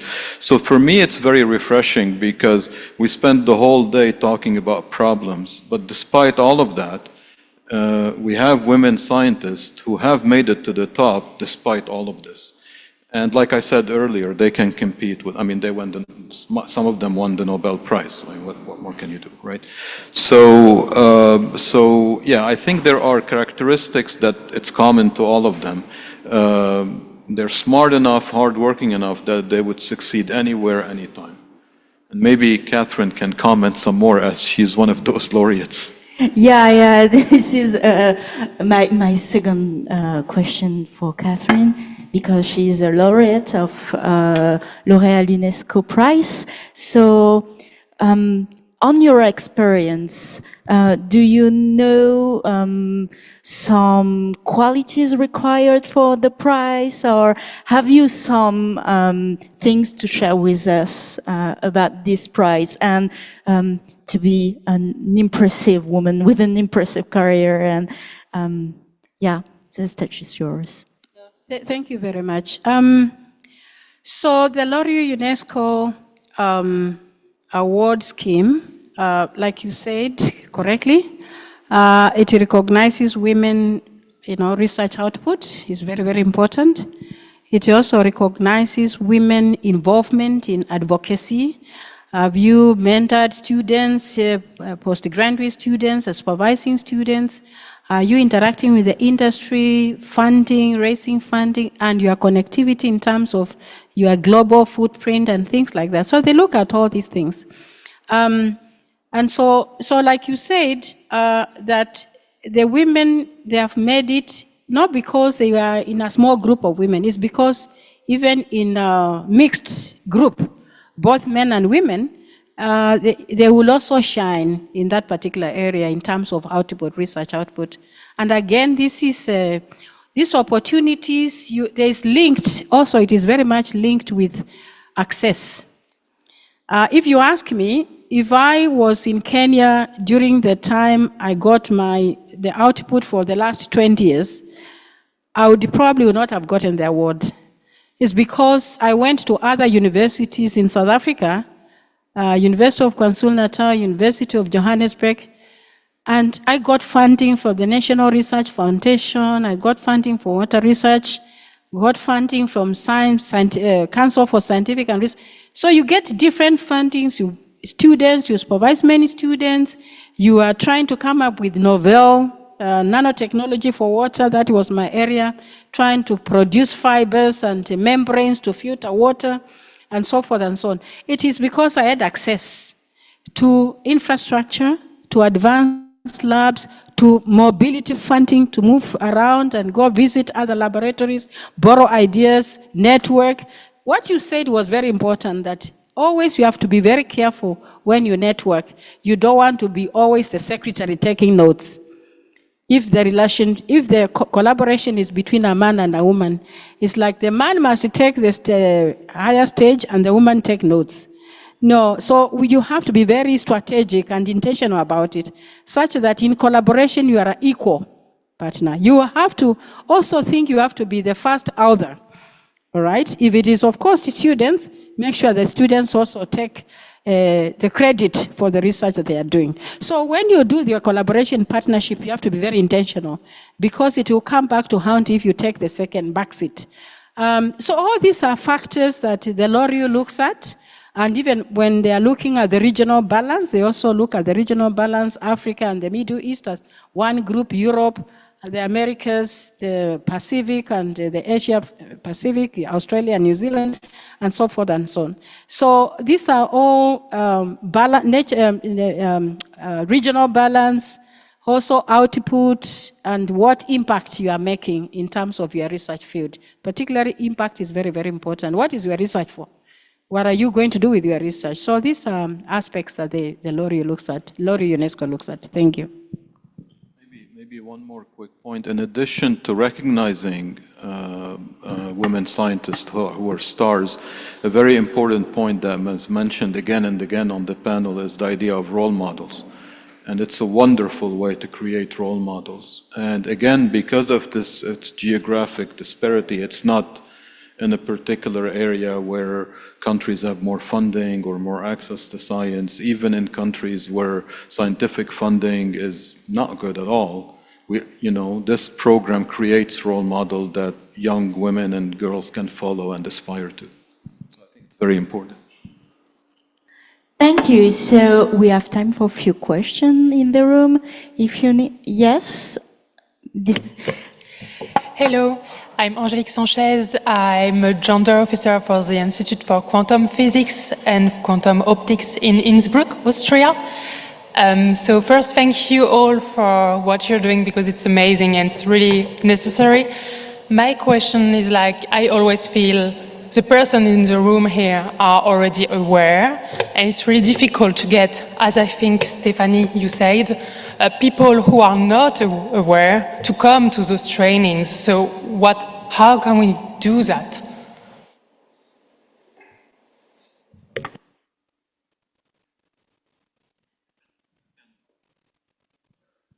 I can comment on what we've done. I mean, our university is relatively small, but the philosophy we've taken is to lead by example. Even if people don't choose to come first you can make the training mandatory, but even then it might not have an impact because people are not paying attention and so on. But we've adopted a policy of zero tolerance. If there's ever an event, we purposely publicize it and publicize the way we dealt with it, so that if there are potential other cases that will come, they're aware just by knowing what happened to the case that was dealt with. what's coming down the pipe. And it's not ideal because it takes time, and it's not ideal because by definition you have to have a victim to make it happen. So I think a combination of training and a zero tolerance policy could be very effective, and it's slowly it will catch on and people will learn. And I think somebody mentioned, maybe Stephanie, I mean, often people in the workplace say things nowadays that, you know, they were saying a decade ago and it was fine. So it's a process. And you know, again, I think it's very important that women in the workplace be vocal and say, this is not okay because of this, that, and the other, so the administration can act on it. Stéphanie, voulez-vous compléter ou pas? Non, je vais répondre en français. Le zéro tolérance est effectivement le message à faire passer, le message qu'on passe quand il y a... l'an dernier, on a été confronté dans une formation effectivement à du harcèlement. Et donc, on a passé le message zéro tolérance. On a reçu... enfin voilà, on a agi. Et... les étudiants aussi avaient très peur, c'est des étudiants en licence, de dire on va retrouver les agresseurs l'année prochaine en master. Et donc on a aussi informé les responsables de formation pour au niveau de la rentrée universitaire refaire passer un message, attention, zéro tolérance à ce comportement. So there is a question in the background and I saw you. Hi, my name is Yuki and I am the winner of the Concours Général des lycées. And my question is actually for all of you. Have you ever felt like desperate and utterly powerless in front of a man that feels like he's absolutely right about misogynistic ideas and everything he's saying is just all right, and you know, he just doesn't want to hear whatever you want to tell him? Thank you. Who want to answer the question about sexism in the workplace? It happens a lot of time, whereby if you're seated in a group of men and you are trying to voice your ideas, sometimes they shoot it down, not in a very loud way, but as you speak, somebody just takes over. And they shut your voice because their voice is louder than yours, and then they continue, and they ignore that you are there in the room. So when that happens, of course, you feel humiliated, you start feeling small. But if you have managed to gather, you have muscles, you know, muscles. I started developing muscles when I was very young, between my brothers and myself, because the boys were favored more than the girls in my family and in the society. You have to give an opportunity for the boy to do very well, because that is going to be the leader of the family, and later, you, the girl, you finish education at a lower level, get married, is fine, you are gone. So who do you give priority? It is the boy. And so the voice of the boy is more important. But because I saw that was discrimination, I did not want to be stopped from going to school so that I can do the house chores, the domestic chores. I hated the fact that when it is time to go to school, I'm told, no, today you're not going to school because you are going to take care of the cows, the cattle. So that is your work today. And I'm like, no, but I need to go to school. No, you go, you stay. But my brothers were not subjected to that because they are men. So I developed the muscles trying to fight back. And so later, that helped me actually, such that in a group of so many men, and I'm alone there, they don't shut me down. I will stand. If the voice is not loud, I will even stand when they are seated so that you see me and you hear me talk. So I think sometimes you develop these tactics of how to fight back without necessarily fighting with your fist, by doing things that you'll be noticed about.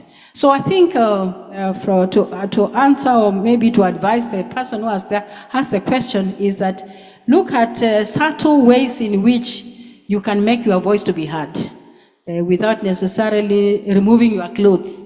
You can do other things just for you to be noticed and attention to be drawn to you. Thank you. But it is there. It is sexist, is there, and you just have to learn how to fight it. Yeah, thanks. Someone else for this question? Okay.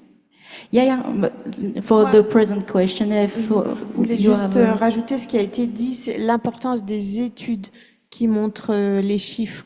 Parce qu'on a beaucoup de collègues dans le déni de dire oh non, le sexisme, ça n'existe pas, c'est fini. Il faut s'appuyer sur des études objectives pour qu'ils s'en rendent compte. Juste pour rajouter un peu d'espoir, quand même, je pense qu'effectivement qu'il y a des questions comme ça. Après, il y a quand même beaucoup d'actions convergentes, que ce soit sur ce sujet, que ce soit sur la promotion des femmes et le fait de prendre conscience. Et donc, il y a quand même aussi beaucoup de personnes sur qui vous pouvez vous appuyer. C'est pas simple. Mais je pense qu'il ne faut pas hésiter à essayer de trouver quelqu'un qui puisse vous conseiller si vous n'osez pas vous affirmer, trouver des formations, trouver des personnes qui vous aident. Et ça, quand même, il y a beaucoup d'actions, que ce soit, alors, plus bien sûr dans certains pays, enfin en Europe, il y a aussi les actions européennes. Donc je pense qu'il faut s'appuyer là-dessus et encore une fois essayer d'être plus forts tous ensemble. Mais les choses quand même progressent, même si ça va toujours trop lentement. So I have a question here, and after is here, here, and here. Okay. Sorry. Hi, my name is Marie Cheras. So I am one of the laureates of L'Oréal UNESCO for Women in Science Prize, and I'm currently a postdoctoral researcher at ENSTA Paris. Actually, I'm sorry because my question is really similar to the first one, but as I didn't really understand the answer, I will ask again. I find it really questionable that we don't make the training about harassment and sexism mandatory in university or School of Engineering. And I don't understand why we keep it optional because, for example, University of Paris-Saclay made mandatory training about climate change during 16 hours, and it's mandatory. And I, for example, teached in this training, and I had to discuss with students who are clearly climato-sceptic, but it's clearly work. At ENSTA, now it's Paris, it's now mandatory to participate in Fresque du Climat, so kind of game to understand climate change for all students, but also all employees, from professor to researcher. So I don't understand why it isn't possible to make it mandatory to have just a 3 hours training for all students and teachers about harassment and sexism. I agree with you. In my university, it's an obligation for the new students to follow 3 hours about these subjects. I think it must be in all universities, but it should be a decision from the ministry to impose to all universities. We have to fight together, perhaps to impose this. But I totally agree with you.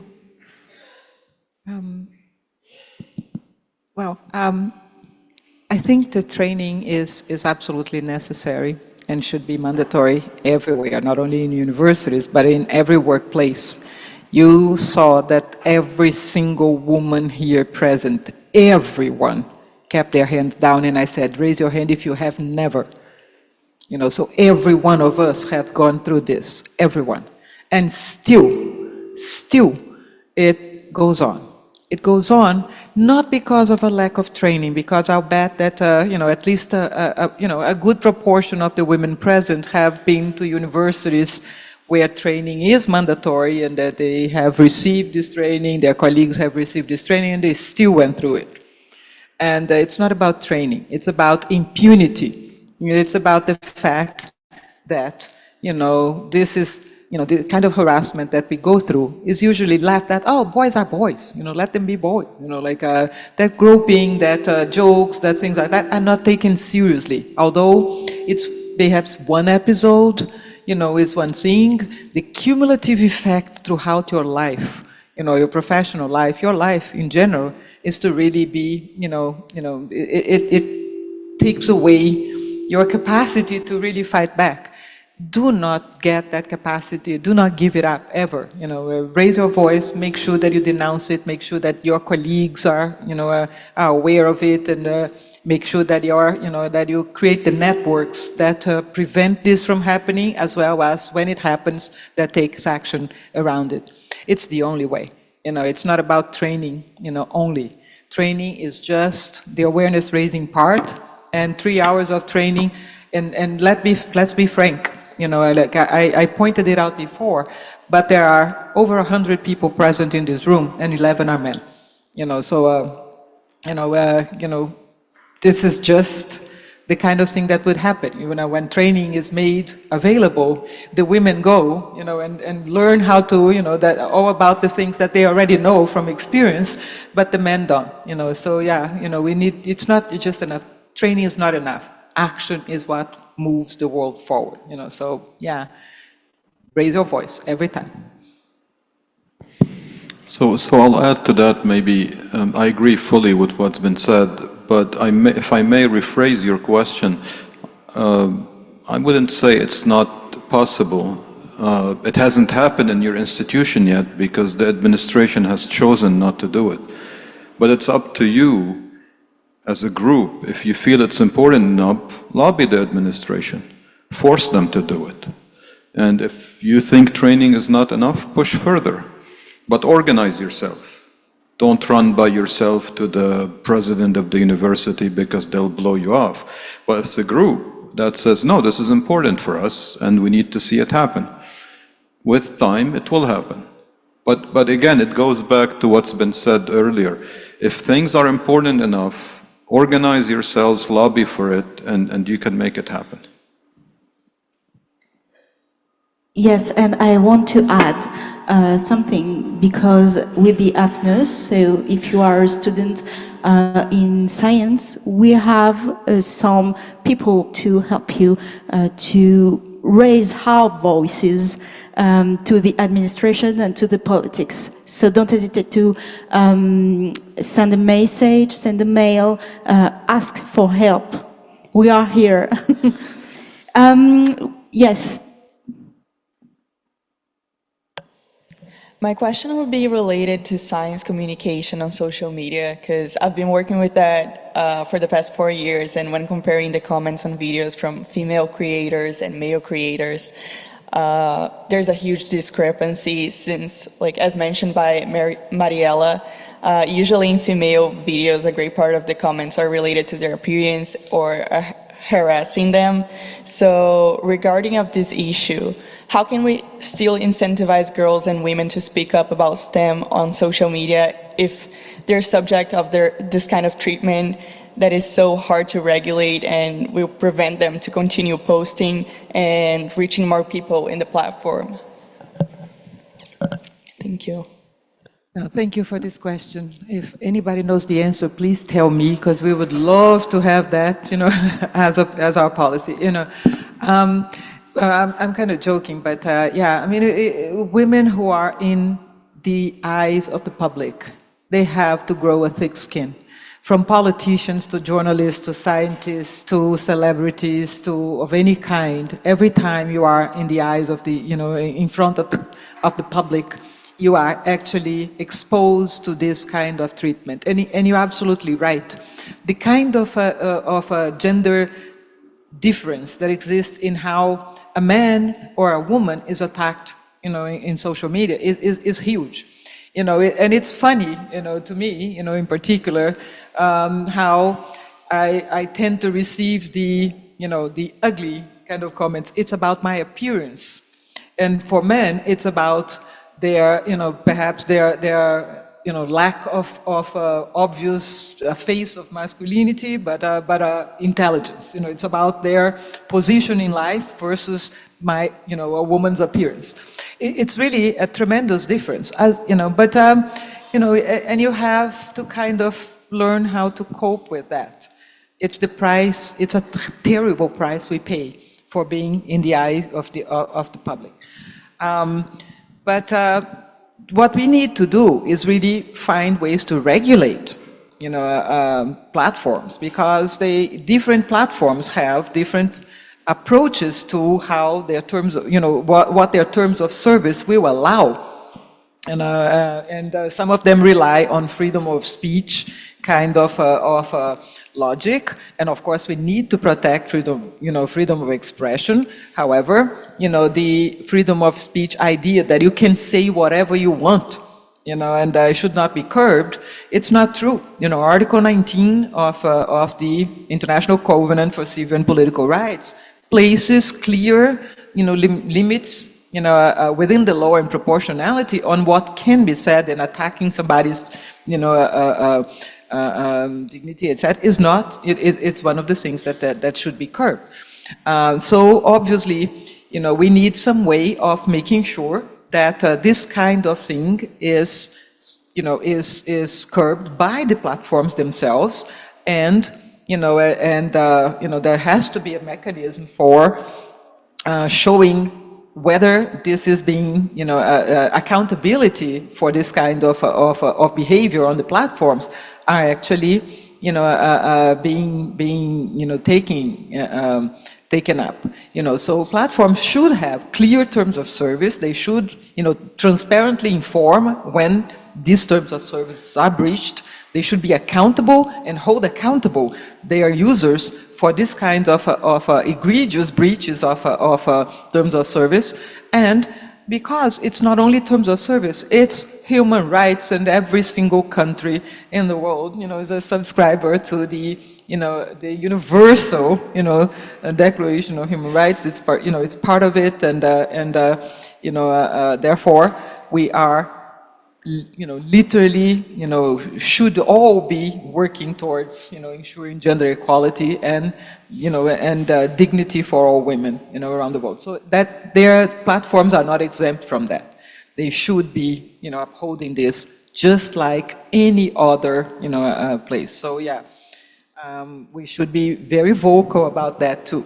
That the fact that this is not happening sufficiently, and that women are not, 50% or sometimes even more of their users, depending on the type of platform we're talking about, are not, being shown the respect that they deserve. That as with dignity as a human being. So that's all. There was one question in the back, I think. So yeah, here. And after one question in the back, yes. And we will close after that. So thank you for sharing your perspectives and respective experiences. My question regards how AI can actually reinforce gender biases, if not fueling new ones. And as you rightly said, as much as it reveals pre-existing biases, from my point of view, it also reveals who has this right, this ownership of the right to speak up, who's under the wheels. And as you said, most people who write the algorithms are men. So unsurprisingly, the content produced will also be biased. So my question is, how can we redirect this right of speaking up to women and minorities from an intersectional perspective? Thank you. Join the field, go into STEM, study, machine learning, become one expert in that area, and make sure that you do what Sasha Lucioni that I mentioned, is doing. Use your intellect, to create the kind of tools and create the kind of AI that actually is respectful of diversity and the differences that exist. We are different. There's no, there's no.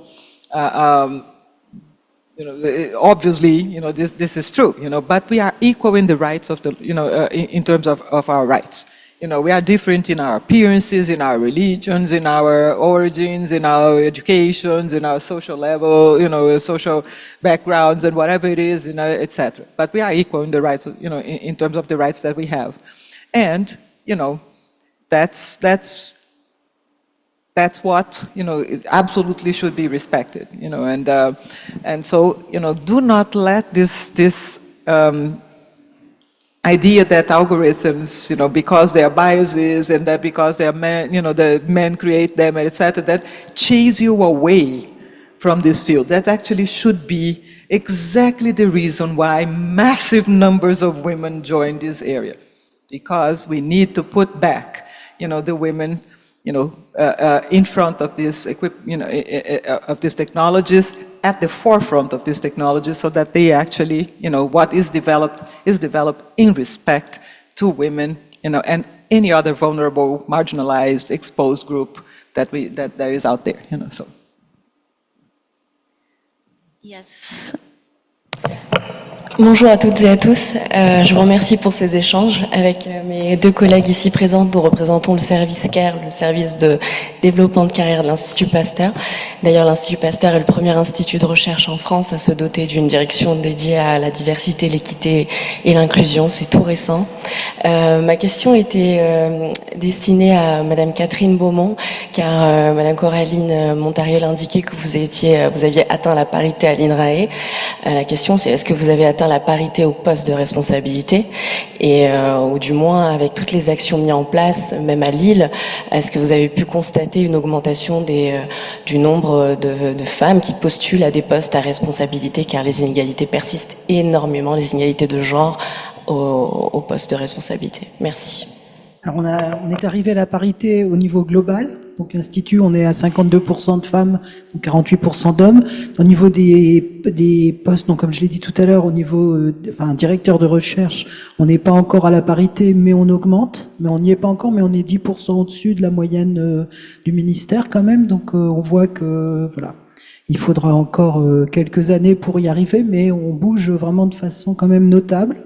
Et sur les postes de direction, on a encore des progrès à faire parce que notamment c'est plus compliqué. Enfin, il faut tenir compte du fait qu'il faut les motivations. On peut pas nommer quelqu'un qui veut pas le faire. Donc, on travaille actuellement pour attirer davantage les femmes vers les postes de responsabilité et aussi, sans doute, pour réfléchir à une organisation qui soit plus compatible avec les souhaits de chacune et de chacun. Donc voilà, globalement, on a été reconnu quand même par le label AFNOR, hein, donc je pense que j'en ai pas parlé tout à l'heure, je trouve que c'est un point important. En France, il y a un label d'État qui est certifié par l'AFNOR, donc il y a un organisme d'audit et indépendant. Donc on a été reconnu pour nos actions.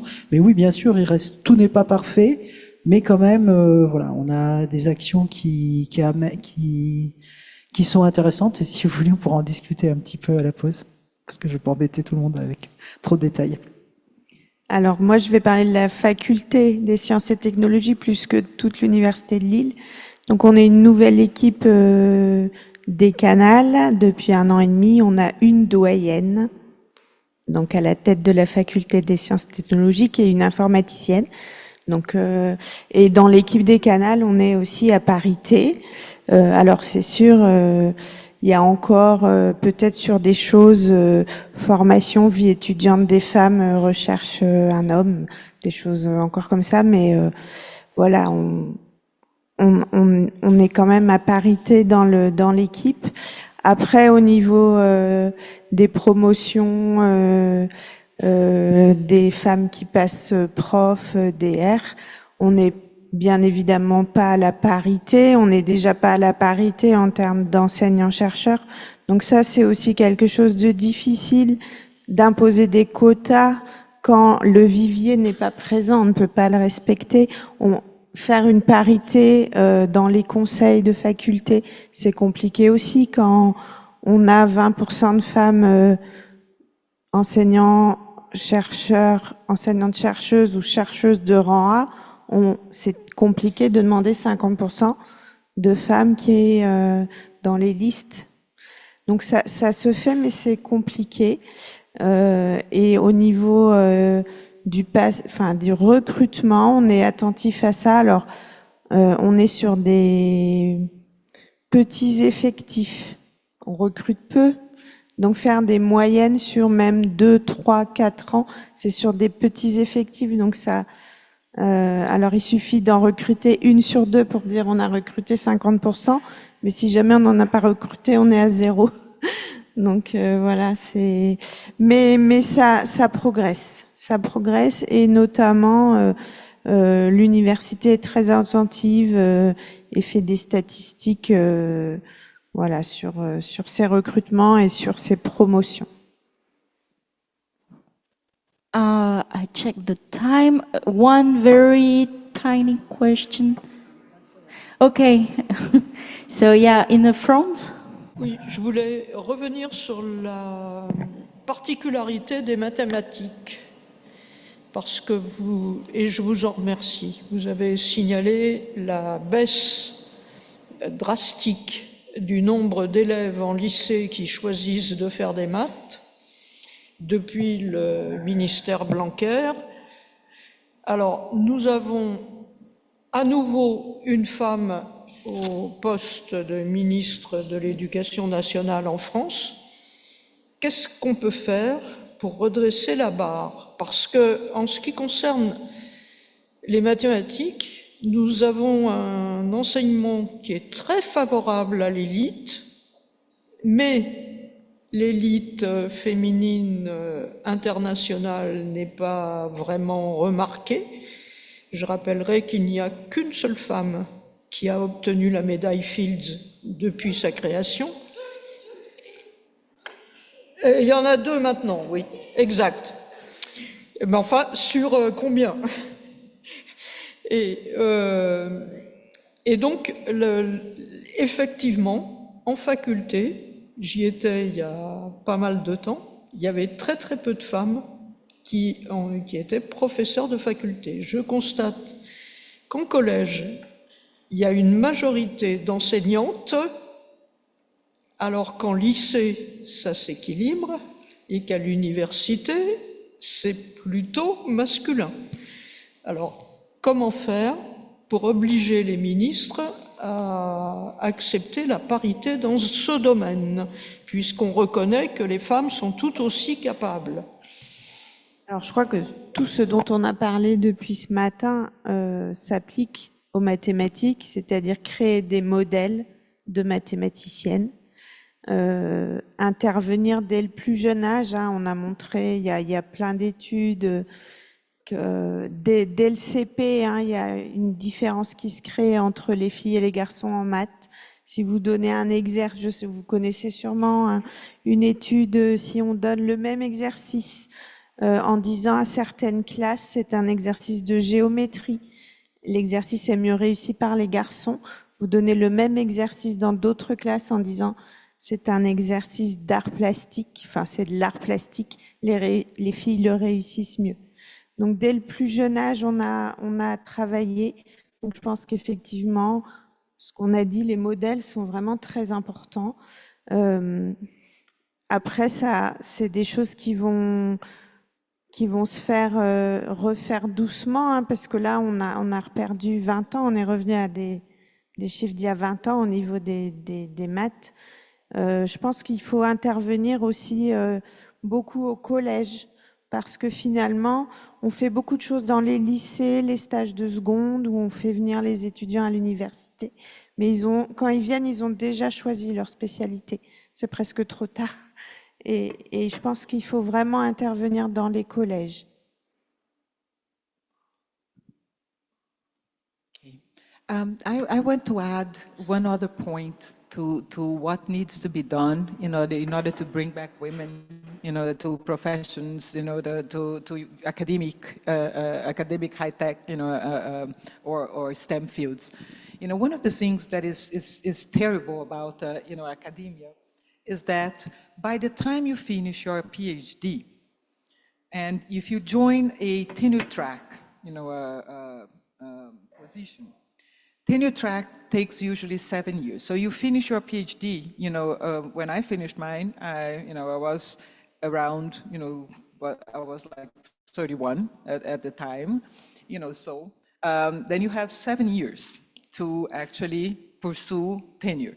And it's a high stress, huge workload area, if you're really pursuing an academic career, to do that. So, if you finish with 31, like I did, and add 7 years, you almost get to 40. You give away your possibility of having children. You have to make a choice, between, do I have, children, or do I have a career? And that is the most unfair thing to put in front of women, so that they can actually, go, around that. So you need to flexibilize, these issues of tenure, and for example, enable part-time, tenure track, because most of that is actually not enabled, so that women can actually have a chance of having those two things together, a family and, a career. Because, academic careers are incredibly demanding at the exact time that you are, actually pursuing, at the most stressful place in your family life and your career at the same time. So it needs to be equated, and there has to be, a lot more support in terms of child, care, and in terms of the kinds of expenses that are enabled. Women travel for conferences, for example, they have to actually pay for extra childcare at home, so they spend more of their salary.